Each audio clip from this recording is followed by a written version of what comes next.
Hi, and welcome to Female Entrepreneurs Magazine, your go to platform for ambitious women who are ready to take the business world by storm.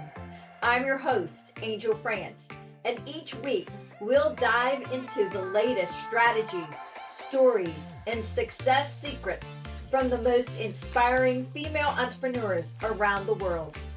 Whether you're just starting out or scaling up, this is your space to connect, learn, and grow alongside a community of trailblazing women who, just like you, they are making their mark in the world of business. From personal branding to powerhouse marketing, from leadership to lifestyle tips, we've got you covered. So get ready to ignite your passion, fuel your purpose, and unlock your potential with Female Entrepreneurs Magazine. Let's make this journey together and turn your entrepreneurial dreams into reality. Hey guys, it's Angel here. I am super excited. I actually have Natalie Runoff with me. I've been knowing Natalie for about 2 years now, and I love her. You guys are going to fall in love with her, especially her program she has.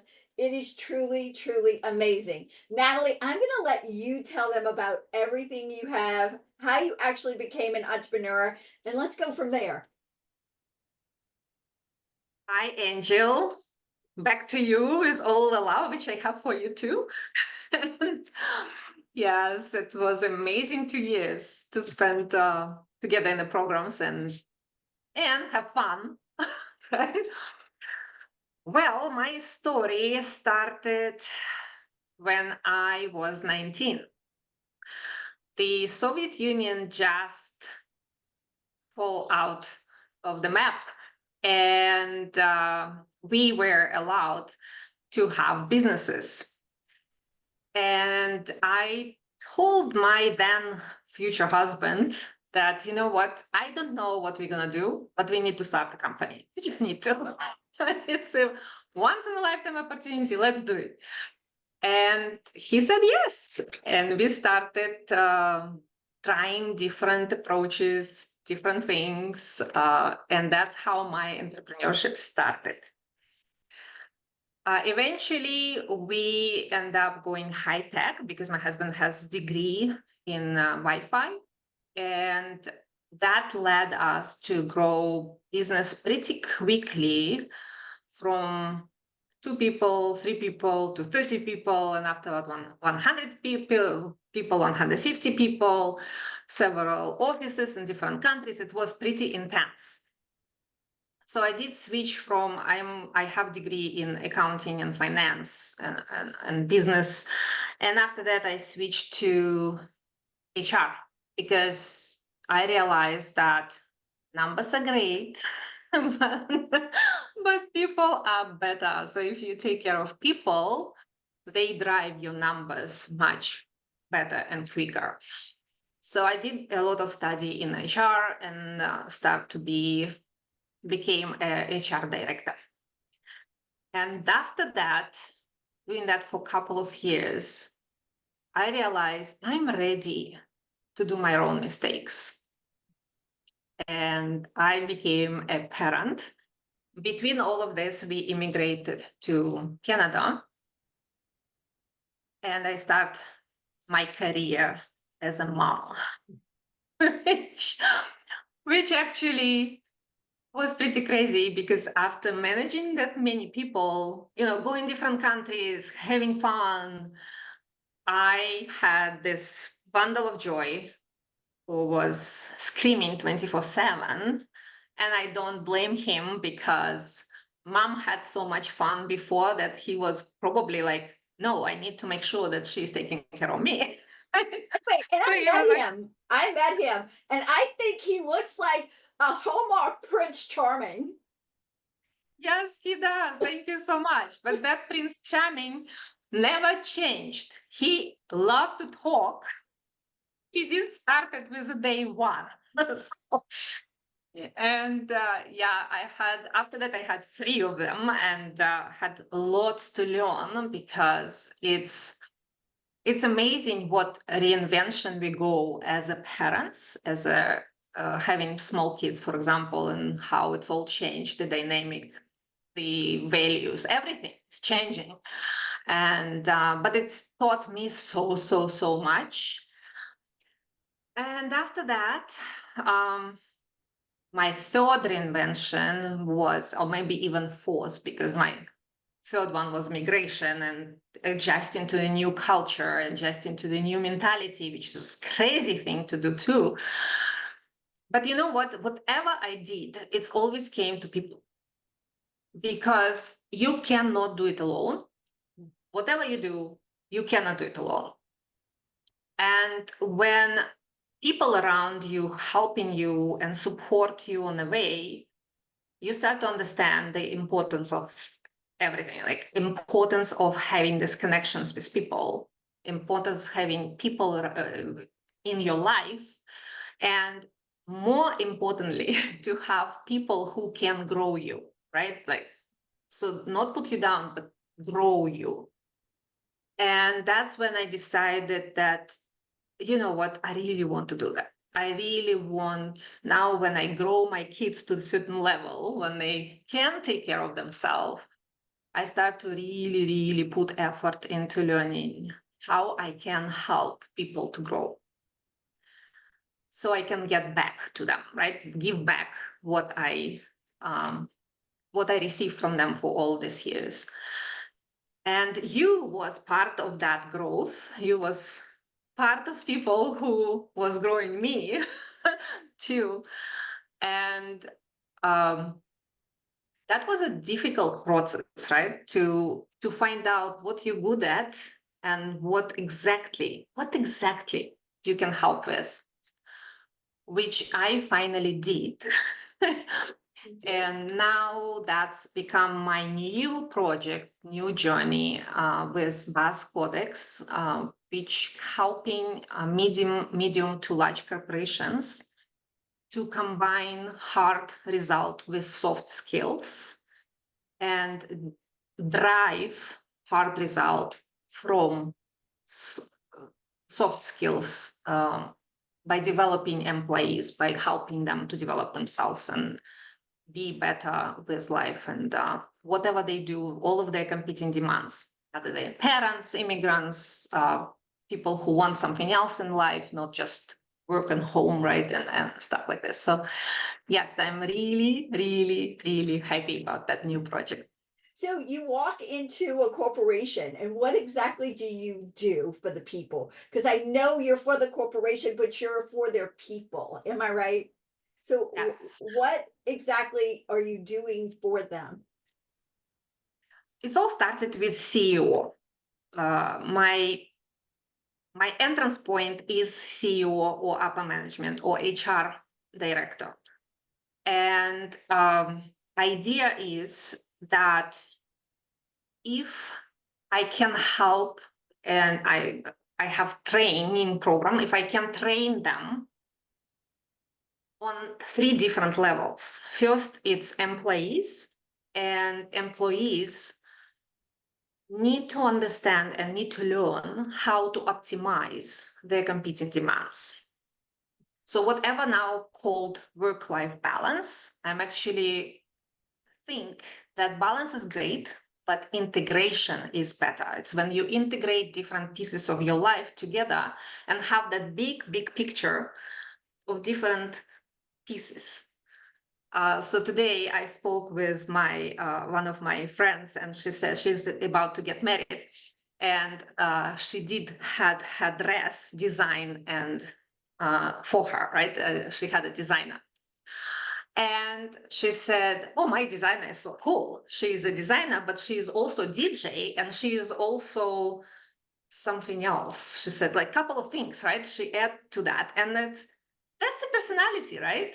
It's like she live her life. She's doing all of that thing. Or yesterday I talked with the psychologist, and she said to me, yeah, I'm working as a psychologist, but after that, I'm actually a heavy lifter. And I'm just about to go to nationals. Oh my God. And I'm like, that's That's life, right? Because we are so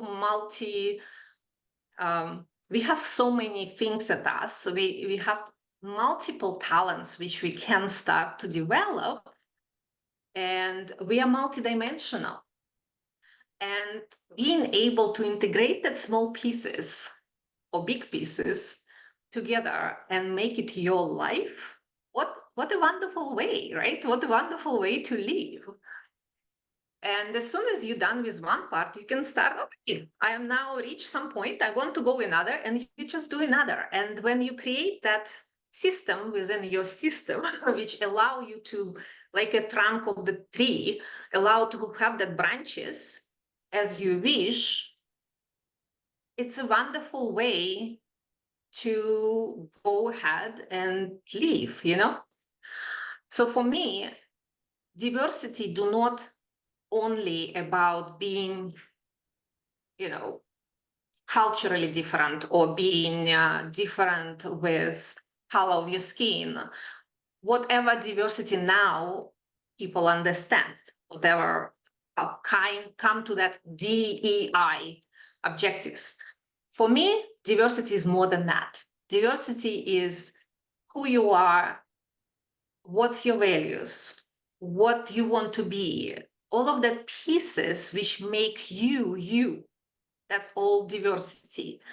And how we can optimize that and how we can leverage it, not only for us, but for company we work with. That's a very important puzzle piece which we need to solve. So that's what we do. We help them with training programs. We help them to do that. And by doing that, they know their strengths, they know how to utilize that strengths better, and their managers know that too. So it's helping a lot on the way. Meanwhile, we have that amazing level in corporations, which I believe underutilized a lot. It's called middle management. Middle managers, the traditional way for middle managers is command and control, which I think is just small part of what they do, because they are right there in the middle between numbers oriented top, because top managers, let's face it, they are focusing on numbers. They need to deliver to stakeholders, they need to deliver their employees, they need to deliver to middle managers, they need to deliver to their shareholders, everybody. So they must be focusing on numbers, otherwise everything stops. They need to make that tough decisions, right?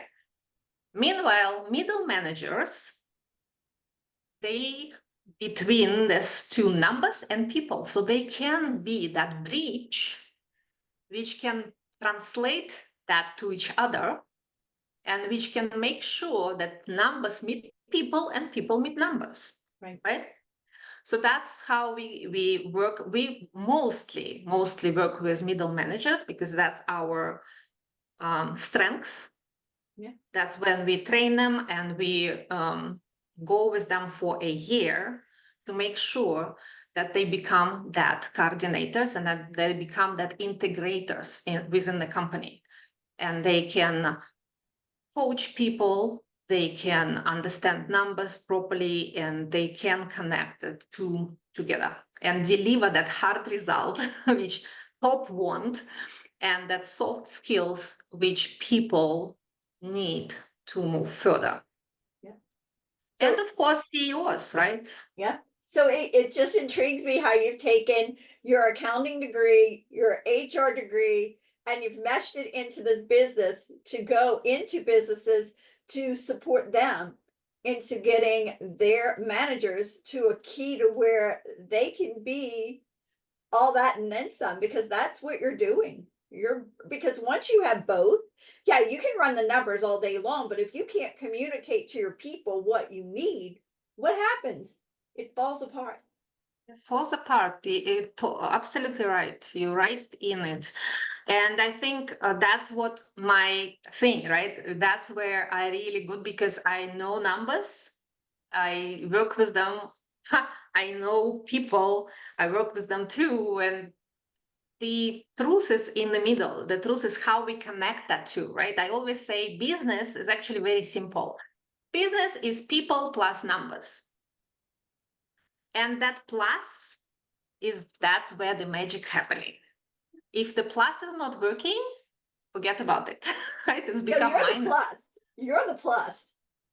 The program which we develop and which we bring is actually make that plus really working, right? It's like it's more become now more a multiplier and connector and all between parts in a business. Sure. Love that. I love that. So now that we have the numbers, now that we have the people, now that we have the plus, because you're the plus, all right. Doing what you do, is there a superpower that you wish you had and that you could have, you wish you could have it today, tomorrow, every day? What would be that one superpower? You know what?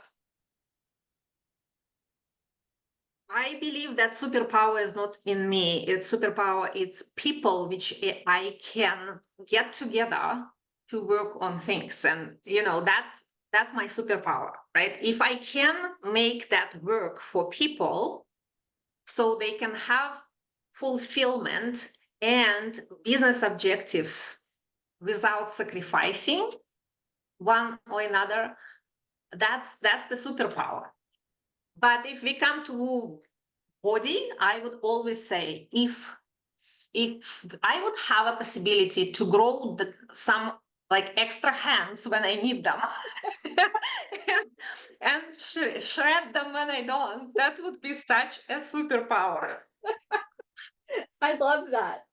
Yeah, that would be wonderful. Yeah, to do lots of other things that you just need, or maybe just 3 or 4 of you, correct?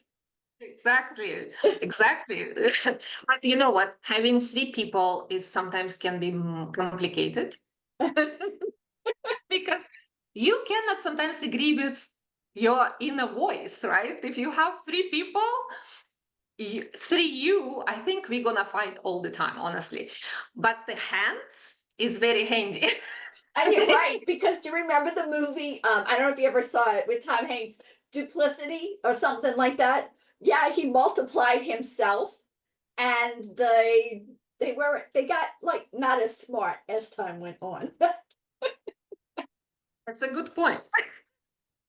Because you dilute yourself, right? Yeah, that's true. That's true. So the hands would work. The hands would work. Yeah, it's like, you have guests, you have kids, you need to do certain things, and you just like tick, tick, tick, tick, tick, like that Indian god, right, with multiple Oh yeah, hands. multi hands. Yeah, And after that, when you don't need them, they just like they go away. They come back. We're normal. yep, That yep, one's that would cute. be great. That one is cute. All right. How do you balance running a business with a family? Because your son that I met is how old? He's the oldest. How old is he? He's 19. He's 19, Yeah, and he's the 19. youngest is what age?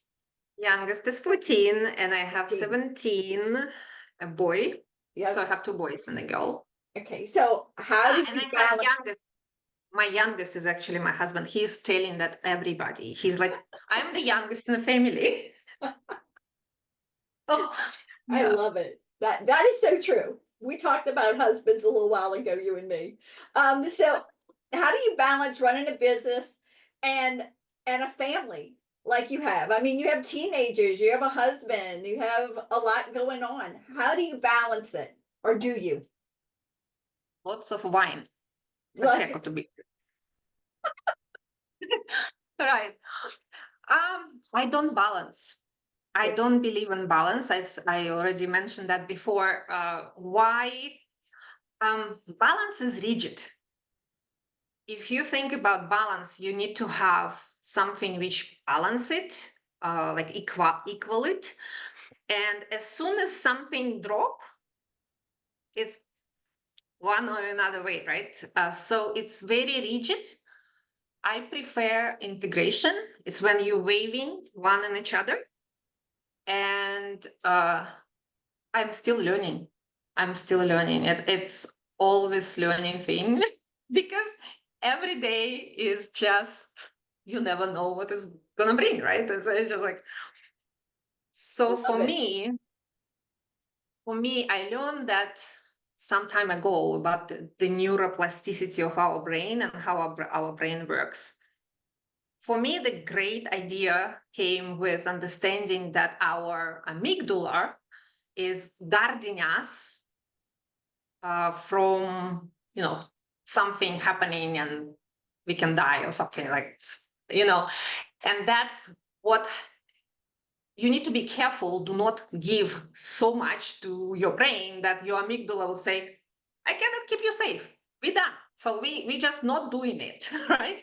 So you need to measure it and do not overpower your amygdala. And that's one thing. And another one is understanding of stress. So the stress actually, like cholesterol, is good and bad, just like cholesterol. So the bad stress, it's where you just panicking or you just anxious or you just cannot function anymore. But the good stress, it's that what gives you that drive, right? Like, so you need to, like a good sportsman or woman, you need to understand your level. Where is your stress going from motivational and keeping you going to that corner where you die, right? And you Overflow. cannot function, The overflow, overflow. right? Exactly. Yeah. So when you learn that, and it's constant thing because you developing your parameters are growing, right? Or shrinking at some point. It's depend what you do, but it's very it's a learning curve. And when you do that, you just feel better because you understand yourself better. And you're like, okay, now I'm on a point where I need to stop that. Whatever I do, I stop. And I just go and do something else. And I have very good teacher. He's from Australia, coach. He always said, when you sitting and you are not sure if you can do that or something, or it's too big, you need to sit and just ask yourself, what can I do for the next 10 minutes, which can make everything else easier or unnecessary? Oh, wow. That's cool. 10 minutes. That's good. Yeah. That is a What they great can tip. do. So that's gonna put your amygdala back to, okay, for the next 10 minutes, I definitely can keep you safe.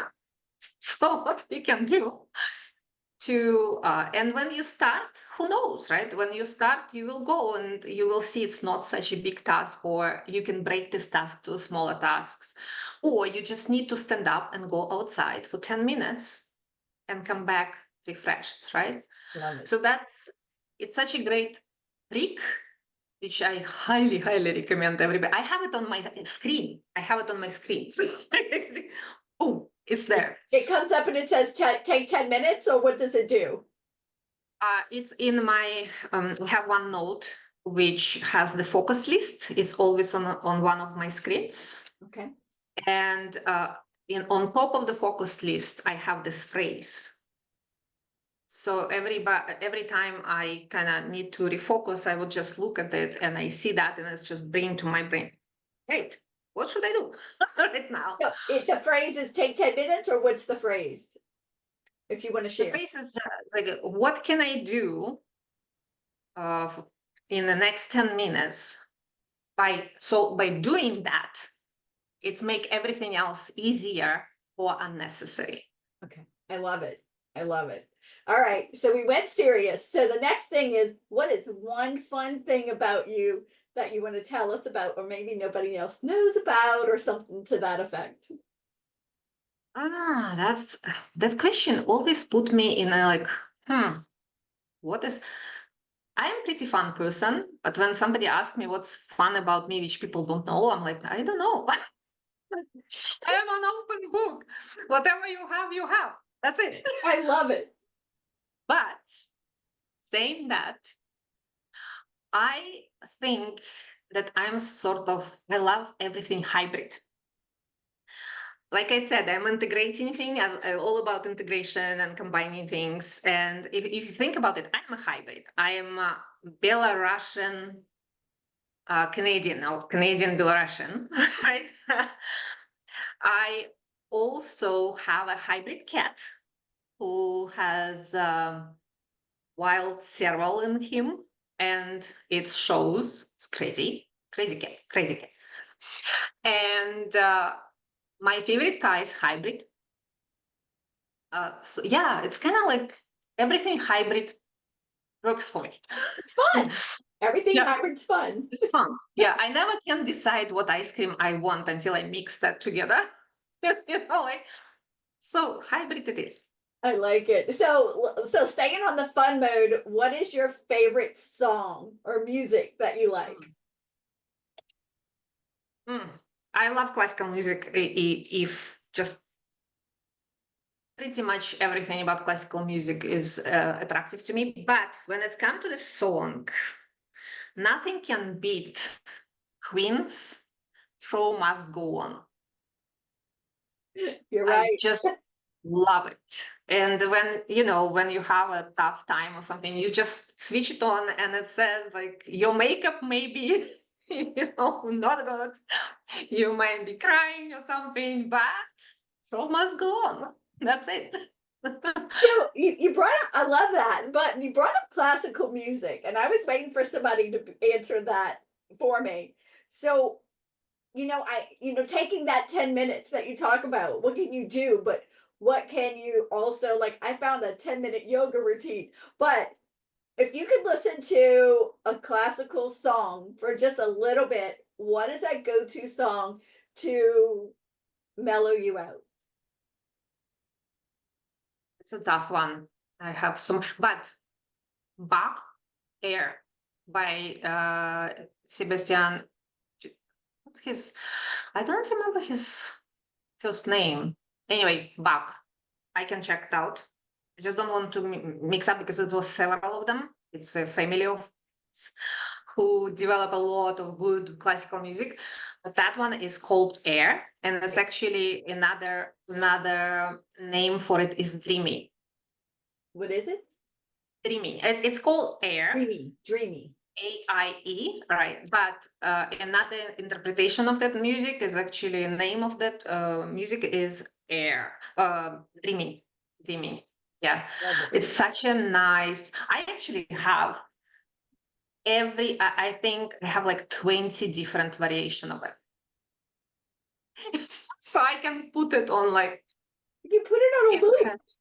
yeah, and it's always about the same, but the different variation of it, aspects of it, right? It's a little bit. Sometimes it's with electronic tone, sometimes with more modernized tone. Sometimes it's really classy. Sometimes it's a bit more faster. I have one which is like exercising, exercising. One. Yeah, yeah. It's just. So mine that I really, as soon as I see air, I'm like, record it, record it, record it. What do your children say when you want to put on air? They always said to me, says how old I am with all of this music. I mean, they like it sometimes, but not for all the time. And I tend to listen all the time. When we go for the ride, like, oh, classical music. So they put their earphones and Yeah. that's it. I love it. I love it. All right. What about a book? Do you have a favorite book? Book, my favorite book. I am not very good with reading books. I would rather watch movie or something else. I'm a visual person, so for me, reading is why I'm not reading because I fall asleep very quickly. I do too. I have to listen to the Audible while I'm working out, and then I'll read it right before I get ready to go to bed, and I fall asleep. I get it. Yeah, Totally get it. yeah. So it's the only thing that puts me like I can actually fall asleep to it. It's crazy. will tell you, my favorite book to sleep, to put me to sleep, is a physics. If you give me physics book, I would read first 2, 3, lines, and I would snore. It was my problem in the university and at school because I was like, it's better than sleeping pill. But to me, I sleep. Okay, Yeah. so what is your favorite movie then? But book, I like to read non-fictional books, developing books, all of this. And the book that book has actually opened my eyes for intercultural communication so much. When I started my HR career, Soviet Union was famous for having 15 cultures together. And so we always were emerged to that multicultural environment. And when I read that book and when we started to travel a lot, it became very handy too. That book it's by Richard Lewis, and it's called When Cultures Collide, I think it's leading across cultures. When cultures collide, leading across cultures, that's how it's called. And I would recommend everybody to read that. What he did 20 years research. By that time, when I read it, he had already 20 years research of different cultures of the world. He speaks like 10 languages. He traveled a lot. He's a very interesting personality himself, but what he did, he kind of created a system around cultures. And when you see how it goes, it's when I read about Slavic culture, like mine, it's like I'm reading about myself. Like it's like, oh, it's all there. I think it's such a great book for everybody to just open up about why we're different, right? What parameters make us different, right? So what cultures is reactive? What cultures is multitasking naturally? Like Russians, for example, or Belarusian people, we are multitasking. We want it or not. We all over the place, right? It's just our cultural identity, right? Or we talk a lot. Look at me. Hey, we all do. So wait, so you said he talks 10 languages. I mean, from my understanding, if I'm remembering right, how many languages do you speak? I don't speak much. I speak English. No, probably 4. You speak 4. And That's I will a tell you. lot. It's I will tell you which. I speak English. I speak bad English. I speak Russian and I speak bad Russian. I can understand certain. I used to know. I was born in Germany, so I used to speak German, but it's long gone because I didn't practice it forever.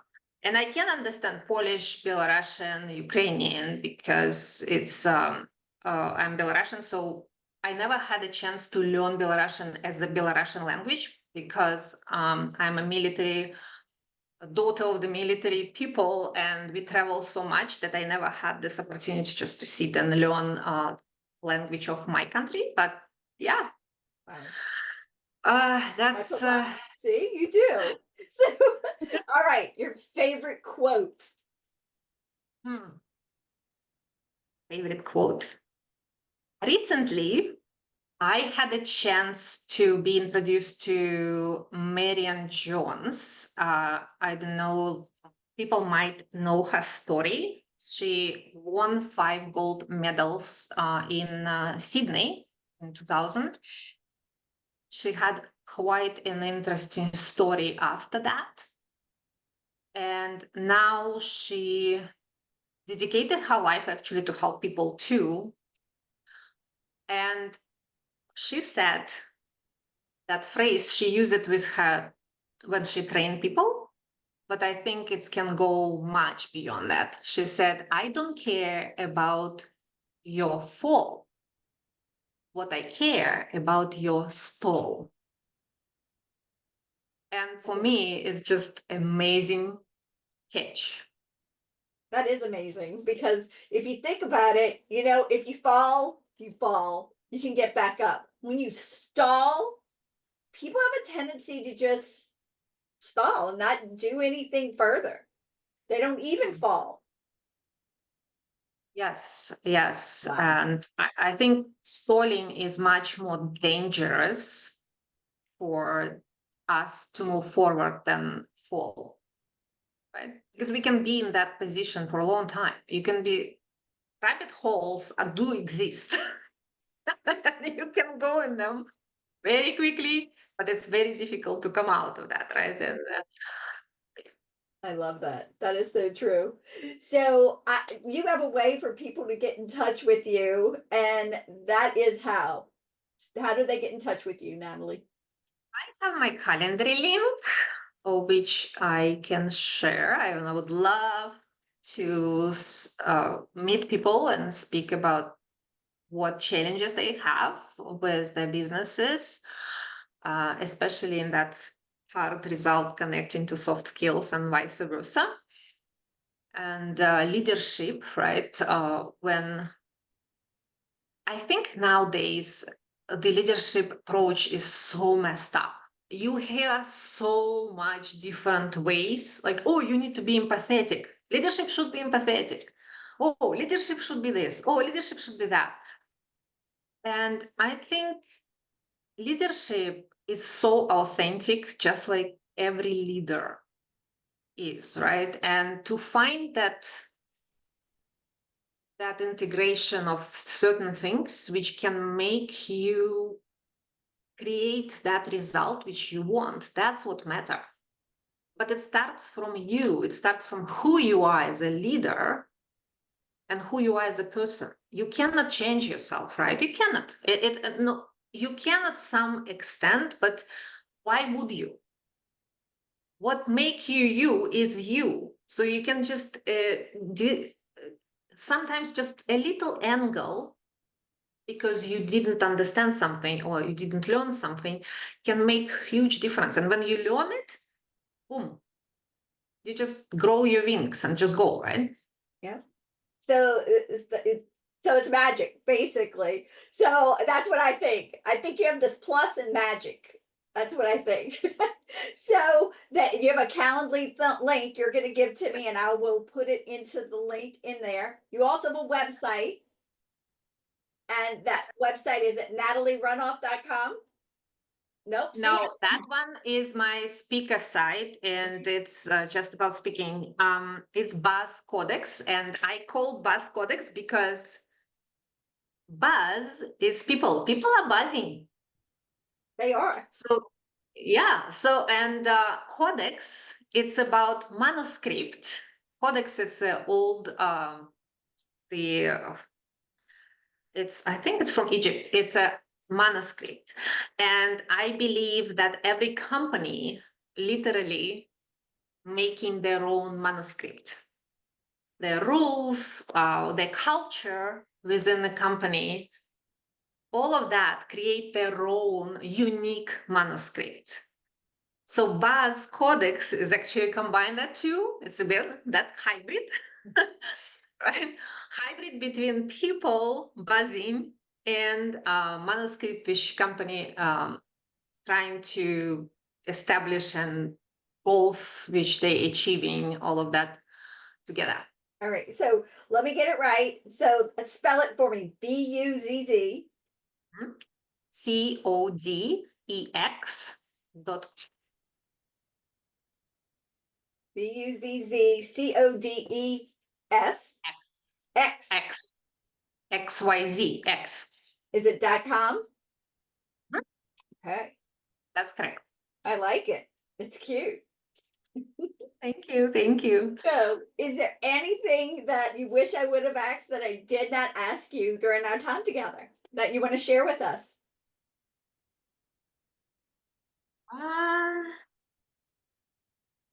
Yes, I actually did. When I was when I was preparing for talking today, is you. I think, when I met you, you remember I was kind of in a difficult internal struggle situation. And the journey which you included helped me to go through, it's actually the journey of belonging. Because we all trying to belong to something, right? It's all about belonging. It's one of our shadow values, to belong as a human being. But the true belonging is actually what Brené Brown talks a lot. What is true belonging? And I can sign up for whatever words she's saying about it because I did it through last 2 years. And I really, really think that's where we all need to go. It's belonging to yourself. So Brené Brown saying that true belonging, it's actually belonging to yourself. It's belong to your past, to your present, and to your future. And that three combined together make you, and that's what you need to belong to. And everybody else, they're your peers, they are your mates, they are partners, all of that. The true belonging is actually in you. And I wish everybody to find that them inside and connect with their past, present, and future them to really belong. Wow. And that goes back to your integration, intertwining and belong. Oh my God, that is so amazing. It just all goes in. It's amazing. I love how you do that and how it combined everything together. Wow. Thank you. All right. Thank you. I loved having you with me today. You're truly amazing. You know that. And I cannot wait to see you and have you in the magazine. It's going to be so much fun. And we'll just go from there. I just love you. We'll talk later. Bye. Love you too. Thank you so much. And have a great evening today too. Thank you. Bye-bye. Thank you so much for tuning in to this episode of Female Entrepreneurs Magazine. I hope you found inspiration, actionable tips, and a sense of connection with our incredible community of driven women. Don't forget to hit that subscribe button, leave a review, and share the episode with fellow entrepreneurs who are ready to elevate their game. Remember, your success is just the beginning, and we're here to support you in every step of the way. Until next time, keep shining, keep thriving, and remember, you have the power to create the business and life of your dreams. Stay inspired, and I'll see you in the next episode. Bye.